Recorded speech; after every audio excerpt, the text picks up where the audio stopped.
All right, so welcome to the deep dive.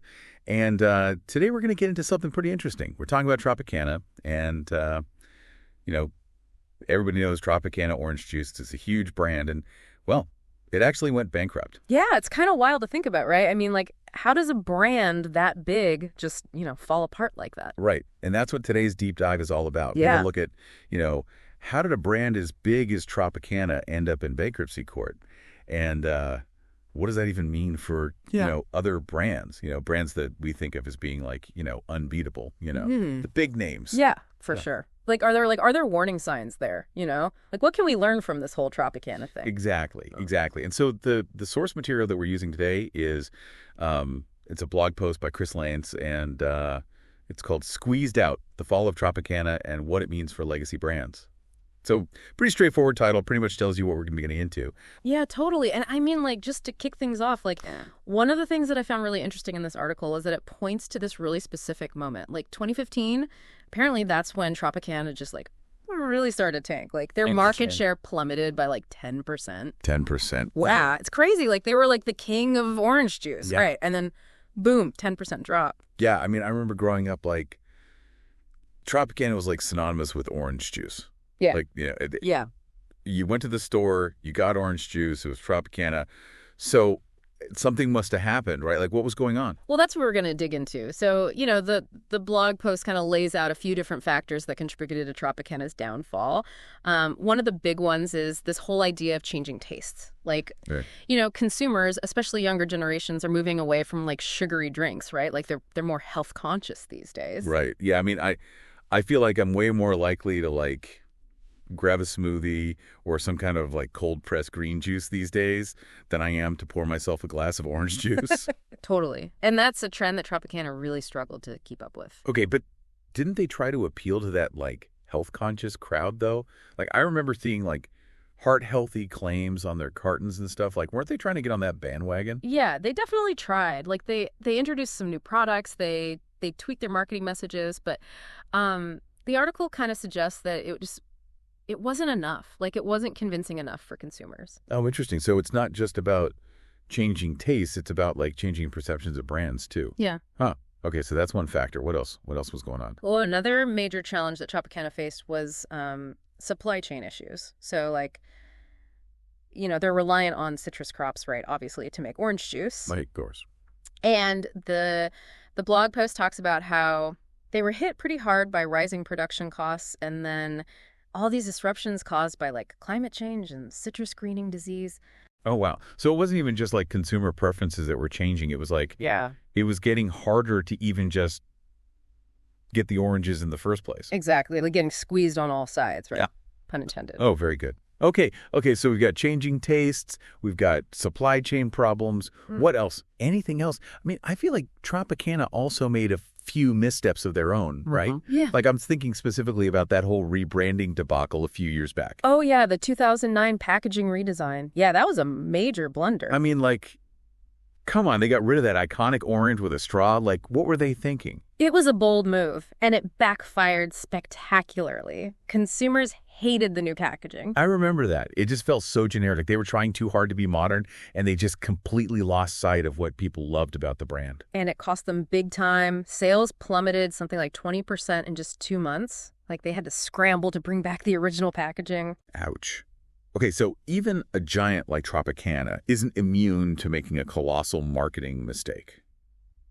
But here's where it gets really interesting to me.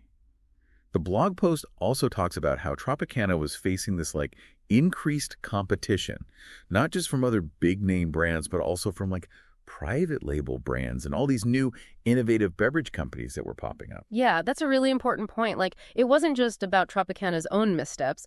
The competitive landscape was changing, too. You had these store brands offering similar products at lower prices, and then you had all these up-and-coming brands with, like, trendier, healthier options. So, like a double whammy. Like, on one hand, Tropicana was struggling to adapt to, changing consumer preferences, and then on the other hand, they were also getting squeezed, pun intended again, by, these more agile competitors. Exactly. And this is where I think things start to get really interesting, because it raises a bigger question about the power of these underdog brands, like what was it about these smaller brands that allowed them to take on a behemoth like Tropicana? Yeah, let's unpack that. Well, I think a big part of it was that they were just way more nimble, like they could respond to like niche consumer demands and emerging trends much faster than like a big corporation like Tropicana. Yeah, that makes sense. Like less bureaucracy, more experimentation. Yeah, Like they were playing a different game, right? exactly. And the blog post points to a few key areas where these smaller brands really excelled. First, they often had a more authentic and transparent brand story, you know? Think about those small independent juice companies that tout their organic, locally sourced ingredients, sustainable practices. Like, they tapped into this growing consumer desire for products that align with their values? Yeah, totally. Like people are more aware than ever about where their food and drinks come from, and Yeah. they want to support companies that are doing things the right way. Right. And then you have the private label brands, which were incredibly savvy at offering like comparable quality at a lower price. Hmm. Like the article cites this example of a store brand orange juice that was consistently rated just as highly as Tropicana in blind taste tests, but it sold for significantly less. So basically, they were saying, hey, you don't need to pay a premium for the big name when you can get the same great taste and quality for less. Mm, And in a world where people are watching their budgets, like that message definitely resonated. totally. It forced legacy brands like Tropicana to rethink their pricing strategies and find new ways to justify those higher price points. You mentioned earlier that Tropicana tried to position themselves as a heart-healthy option. Do you think that that approach, like, backfired in any way? Yeah, it's possible. Like the article suggests that consumers may have just viewed those claims with some skepticism, like maybe they saw it as this big corporation trying to jump on the health bandwagon without actually like really changing their core product. So authenticity and transparency really matter. Like, consumers are smart. They can tell when a brand is just like paying lip service to a trend. For sure. And that's a lesson that I think all brands, big and small, need to take to heart. But it's not just about messaging. The article also highlights how these smaller brands were just much quicker to embrace innovation, whether that meant experimenting with new flavors, using different packaging, exploring alternative distribution channels. Yeah, it sounds like they were just more willing to take risks and try new things, whereas Tropicana was maybe a little bit stuck in its ways. But is this really the end of the road for big brands, though? Like, are they all doomed to go the way of Tropicana? I don't think so, not necessarily, but I think they definitely need to evolve. Like the article emphasizes that it's not enough to just tweak a recipe or launch a new ad campaign. It's about a more fundamental shift in mindset. Okay, so what would that look like? Like, how can a legacy brand like Tropicana, or any other big company for that matter, avoid becoming a dinosaur? Well, the article argues that they need to become more agile, more consumer-centric, and more willing to just embrace change. They need to kind of rediscover what made them successful in the first place, but also be willing to let go of like outdated practices and embrace new technologies and strategies. You used the phrase consumer-centric earlier. Can you kind of elaborate on that a bit? Yeah, so being consumer-centric basically means putting the needs and wants of your customers at the heart of everything you do. It means constantly listening to their feedback, understanding their pain points, anticipating their future needs. It's about building a genuine relationship with your audience. So it's not just about selling them a product. It's about engaging with them on a deeper level. Yeah. But isn't that easier said than done for like a massive company with thousands of employees and a complex organizational structure? Oh, it definitely presents challenges. But the article offers a few suggestions. For example, legacy brands can create smaller, more agile teams that are empowered to experiment and innovate. They can also partner with or even acquire smaller brands that are already doing things differently. Okay, so tap into the agility and fresh perspective of those smaller players. Got it. But we've been talking a lot about brands. What about us, the consumers? Do we have a role to play in all of this? Absolutely. Our choices matter. Like every time we make a purchase, we're kind of casting a vote for the kind of marketplace we want to see. So our shopping carts are like ballots. Yeah. We have the power to shape the future of the consumer landscape. Precisely. If we want to see legacy brands adapt and thrive, we need to support the changes they're making and reward them for doing things differently. But we also need to be willing to embrace new brands and products that align with our values. So it's about being informed consumers, doing our research, and making conscious choices that reflect what we believe in. Exactly. And I think this is where like your original question comes back into play. Are other legacy brands in danger? Cool. Well, that depends in part on us, It depends on whether we continue to support brands that are stuck in the past or whether we embrace those that are evolving and adapting to the changing world. So it's a two-way street. Brands need to evolve, but consumers need to be open to change as well. Yeah, that's a great way to put it. And I think that's what makes this whole topic so fascinating. You know, it's not just about orange juice or even just about business. It's about how we navigate a world that's in constant flux, where the old rules no longer apply and where the only constant is change. I like that. The only constant is change. It's a bit cliche, but it's definitely true. But before we get too philosophical, I want to circle back to something you said earlier about this being a microcosm of what's happening across, like, all sectors of the economy. Can you expand on that a bit? Yeah, of course. What we're seeing with Tropicana is really just one example of how disruption is impacting every industry imaginable. Like technology, globalization, shifting consumer expectations are transforming the way we live, work, interact with the world. It's like the ground is shifting beneath our feet, and we all need to, like, find our footing in this new landscape. So what lessons can we learn from the Tropicana story that apply, like, beyond the beverage aisle? Well, I think the biggest takeaway is that complacency is dangerous no matter how successful or established you are. Like the market is constantly evolving and we need to evolve with it. Yeah, it's like that saying, what got you here won't get you there. Past success doesn't guarantee future results. Exactly. And I think this applies to like individuals as much as it does to companies. Like we need to be continuously learning, expanding our skill sets, adapting to new technologies and ways of working. Otherwise, we risk becoming obsolete. So it's not just about what you know, it's about your ability to learn and grow, like having a growth mindset. Absolutely. And another key takeaway is the importance of like understanding your audience. Whether you're selling a product, an idea, or even just yourself in a job interview, you need to know what your audience values, what their pain points are, what motivates them. It's about being a good listener, being empathetic, and understanding the needs of others. Exactly. And then this goes hand in hand with the need for like authenticity and transparency. Like consumers are becoming increasingly savvy and skeptical of marketing hype. They want to see the real you, the real story behind your brand or your product. Be genuine, be relatable, and don't try to be something you're not. People can spot a fake a mile away. Precisely. And finally, I think the Tropicana story underscores the importance of like resilience and the ability to bounce back from setbacks. Like even big brands make mistakes, but it's how they respond to those mistakes that ultimately determines their success. Yeah, it's like failure isn't the opposite of success. It's part of the journey.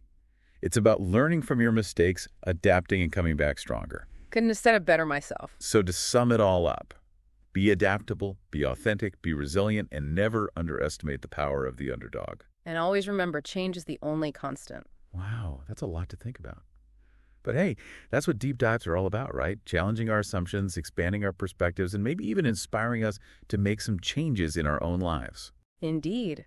And who knows, maybe some of you listening will be the next disruptors, the next generation of innovators who shake things up and create something truly remarkable. Now, that's a thought to leave you with. But before we wrap things up completely, I'd love to hear your thoughts on this. The blog post focused on Tropicana. But it got me thinking, what other seemingly invincible brands might be vulnerable in today's market? What are you noticing in your own shopping habits or in the world around you that suggests a shift is happening? Yeah, that's a great question. And it's one that I think we all need to be thinking about, you know? It's easy to just assume that the brands that we grew up with, the ones that seem like they've always been there, will always be there. But as we saw with Tropicana, that's not always the case. Yeah, it's a wake-up call for sure. And it's not just about brands like disappearing altogether. It's about them like losing relevance, failing to connect with new generations of consumers, and just becoming like shadows of their former selves. You know? Right. Exactly. And I think one industry that's particularly ripe for disruption right now is the automotive industry. You know, think about those like traditional car manufacturers that built their empires on gasoline-powered vehicles. They're now facing intense competition from electric vehicle startups like Tesla, not to mention the rise of like autonomous driving technology. Yeah, it's like a whole new world out there, and those who are slow to adapt are going to be left in the dust. I remember reading somewhere that like younger generations aren't even that interested in owning cars anymore. Like they're more into ride-sharing services and alternative modes of transportation. Yeah, that's right. And that shift in consumer behavior has like huge implications for the entire automotive ecosystem, from dealerships to repair shops to gas stations. It's a reminder that disruption often creates this ripple effect that impacts industries far beyond the initial point of impact. So it's not just about individual brands or products. It's about like entire systems and ways of doing things that are being challenged and transformed. But let's bring this back to you for a sec. In your own life, what are some brands or products that you've noticed struggling to keep up with the times? That's a good question. I've been thinking a lot lately about the retail industry, specifically like those big department stores that used to be the anchors of every shopping mall. You know, a lot of them are closing stores, struggling to attract shoppers, facing a really uncertain future. Yeah, that's true. It's like I haven't stepped foot in a department store in ages. It feels like they've kind of lost their sense of purpose. Yeah, They're not quite luxury boutiques, but they're not discount retailers either. So they're stuck in this middle ground that yeah. doesn't really seem to appeal to anyone anymore. Exactly. And they're facing competition from all sides. You got online retailers like Amazon specialty stores that offer a more curated selection of goods, and even those discount retailers that are stepping up their game in terms of quality and style. Yeah. It's survival of the fittest out there for sure. It seems like those who can offer a unique experience or a sense of community or a truly compelling value proposition are the ones that are thriving. Yeah. But I don't want to end this on a completely doom and gloom note. I think there's also a lot of opportunity in all of this disruption. Oh, I completely agree. I think disruption, while it can often be painful in the short term, can ultimately lead to innovation and progress. It forces us to question our assumptions, to think outside the box, and to come up with new and better solutions. Yeah, I love that. It's like that saying, necessity is the mother of invention. When we're faced with challenges, we're forced to get creative and find new ways to adapt and succeed. Exactly. And I think that's the message I want to leave our listeners with today. The world is changing faster than ever before, but that doesn't have to be a bad thing. Embrace the change. Embrace the challenges and use them as an opportunity to learn, grow, and create something truly extraordinary. I love that. It's not about fearing the future. It's about shaping it. And who knows? Maybe some of you listening will be the ones to disrupt the disruptors, to create the next big thing that changes the game entirely. That's the beauty of it all. The future is unwritten, and it's up to us to decide what it will look like. Well said. On that note, I think it's time for us to wrap up this deep dive. We've covered a lot of ground today, from the downfall of Tropicana to the rise of the underdog to the broader forces of disruption that are shaping our world. It's been a great conversation. I always enjoy our chats, and I hope our listeners came away with some new insights and perspectives. Me too. And remember, this is just the beginning of the conversation. Keep exploring these ideas. Challenge your own assumptions, and think critically about the choices you make as both consumers and citizens of the world. And we'd love to hear from you. What are your thoughts on all of this? Let us know. We'll see you next time for another deep dive. See you later.